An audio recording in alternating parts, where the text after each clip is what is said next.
Ang pamagat ng kwentong ito ay si Juan Tamad. Noong unang panahon, may isang binatang ang pangalan ay Juan.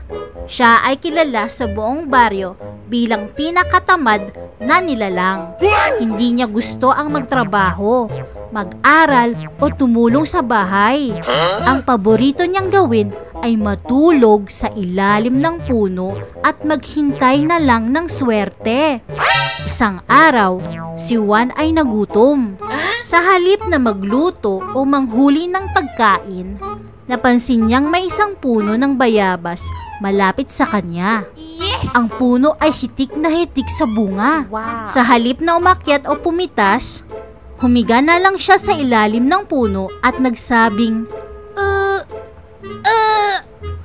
Ang hirap abutin ng bayabas kapag nakahiga. Aantayin ko na lang mahulog ang bayabas sa bibig ko. At ganoon na nga ang ginawa ni Juan. Nakanganga habang nakahiga, hinihintay na ang bayabas ay kusang mahulog diretso sa kanyang bibig. Ilang oras ang lumipas, inantok siya at nakatulog. Nagising na lang si Juan ng gabi na.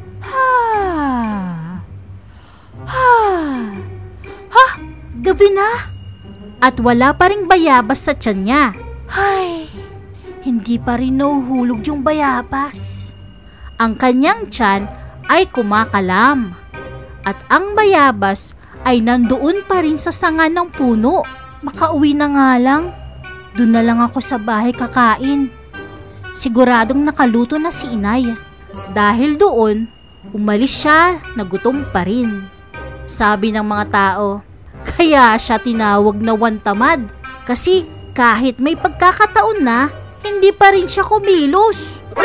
Aral ng kwento, walang aasenso sa pagiging tamad. Ang sipag at tiyaga ay daan tungo sa tagumpay. Ang grasya ay para sa mga marunong kumilos at magsikap.